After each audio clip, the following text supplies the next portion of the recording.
Hi, welcome back to the farm. My name's Roz, also known as Passion Flower, and you'll find me here each week talking about my farming and creative life. I don't know if you can hear the sheep are being very, very needy this morning. They are barring constantly and they are running back and forth into the shed grass area and then back around into their main paddock. And I don't know if they're looking for me or for food, but they're looking a little bit funny this morning. Speaking of the sheep, it has been a whole year since Hurley first came to the farm. I adopted him when he was a week old and bottle fed him.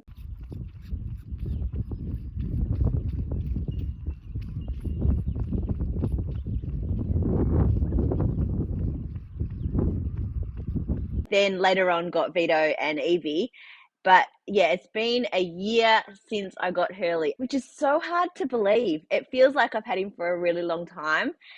He looks like a grown-up sheep now. He's so big and he is so different from that tiny little sheep that was black with white spots. So he's now just got his white head and sort of his caramelly white wool. But his super cute face and those eyes, they still look at me the same as they did when I first got him. Uh, he knows that I'm the one who looks after him and protects him. And yeah, he melts my heart. As the days have started to become sunny, I've been watching where the shade has been falling in the shed paddock and in their main paddock, just so that I can try and monitor how they're going to be during summer to make sure that they do have enough shade and shelter, and to sort of figure out how I can rotate them through so that they can stay cool and comfortable during what will, I'm sure, will be a hot time of year. This week, I decided to get my fourth COVID jab. Figured since I'd already had the other three, I should get the last one, or maybe it's the last one, who knows, to protect myself as much as I possibly can, especially since I'm going to be working in a school for a number of weeks and then going on a cruise in January. Since I haven't had it so far, I don't, I figured that this is the best way to protect myself. My arm is still a little bit tender, but I can move it around now and it doesn't really hurt. It's only if I actually touch the spot. I got it done 2 days ago. Yesterday, I felt okay in the morning, and then by the end of the day I felt like rubbish. I had like a dry cough and was quite congested, so I went to bed super early, and I've woken up feeling fine, so that's really great. Last week was a really big dyeing week. I got a batch of DK yarn done and a batch of sock yarn done. It is all dry now. So the next part is to reskein and label, and take photos, which I need to do this morning because it's nice and grey, even though it's warm, so that I can get true colours and get those put up onto the website. So first, let me show you the DK colours. I've got some flowering gum. I did some lilac on DK, which is the first time I've done that. I'm really pleased with how that came out. I've got some tequila sunrise, while the sun shines, and olive, which is another one solid color that I haven't done on DK before. So I need to photograph these and get them up in the shop. And I noticed when they were hanging on the drying rack that I had subconsciously, unconsciously dyed up a rainbow pretty much. I just don't have a blue in there, and I do have blues already dyed up in my DK stash of dyed yarn. So I have definitely got a rainbow of colours on offer in my shop, and will also be at the She's Crafty Market in Thornbury at the end of this month. I think I kind of do that when I'm planning my dye schedule to make sure that there is something sort of from every sort of color range to appeal to a wide variety of people. And I think it is really aesthetically pleasing to have that range of colors. It just makes sense. Then for the sock yarn I dyed up, I went through my best selling colors and decided to do a batch of some of those. So I have Winter Sunrise, Sitting Pretty, like the chair, Pine Lime Splice, Gumball Machine, and Princess of Pink. So again, these will be scanned up, labelled.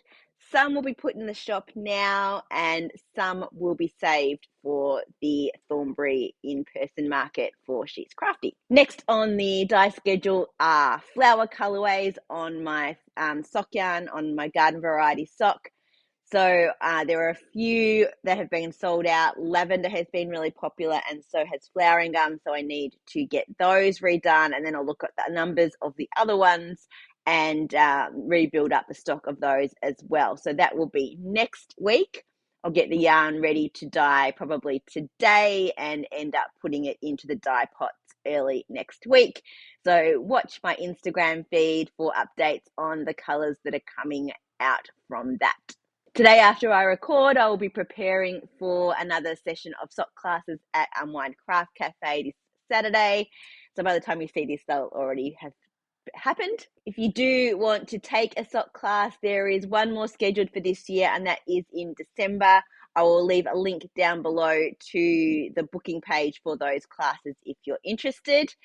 So I need today to make sure I've got enough handouts and cardboard for the templates that I provide, and also just make sure that I have yarn ready to sell. So I normally take 1 tub of sock yarn that the participants can purchase after the class. So I need to get that ready so that I can pack the car and be ready to leave early tomorrow morning.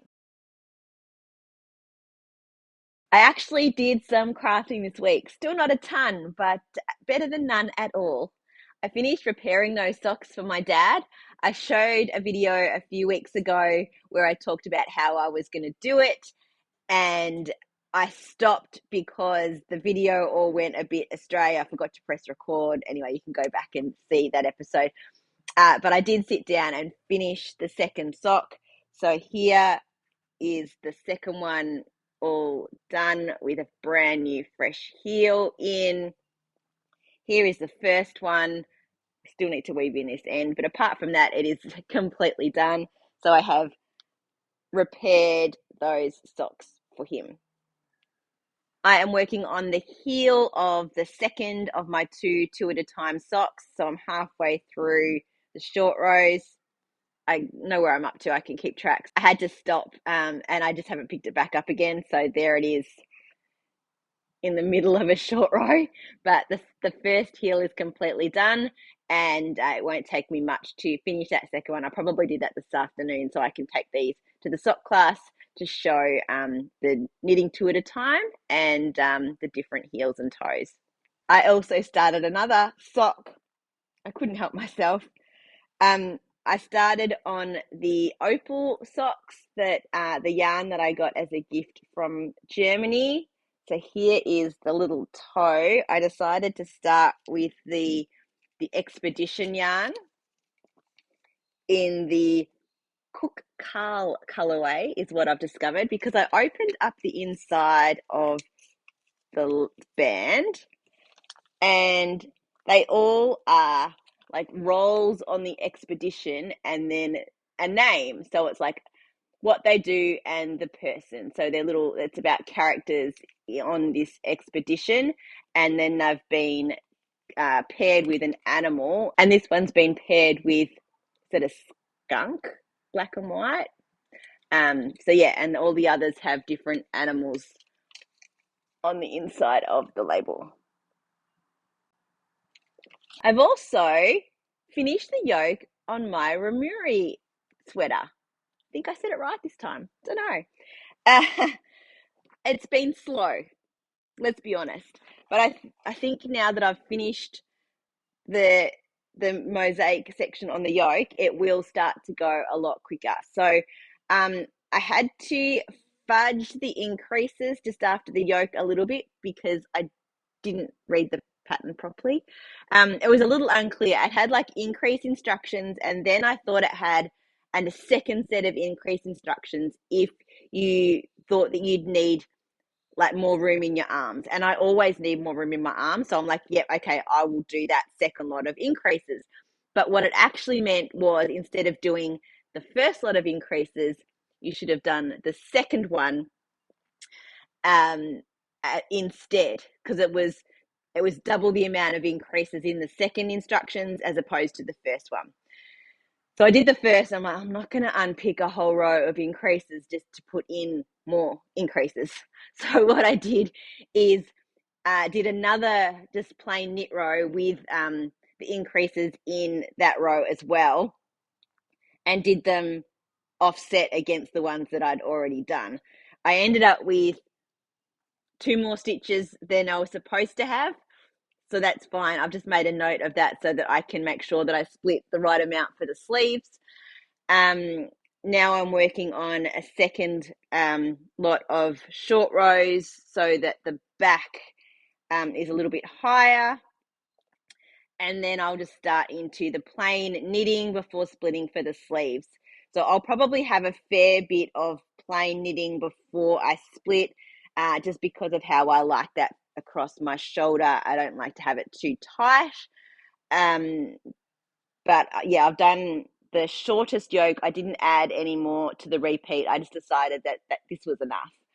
So yeah, once I get past these short rows, I should just start to zoom because it'll be round and round and I don't have to think too much. Especially once I actually split for the sleeves. It looks really, really tiny, but it is super bunched up on this cord.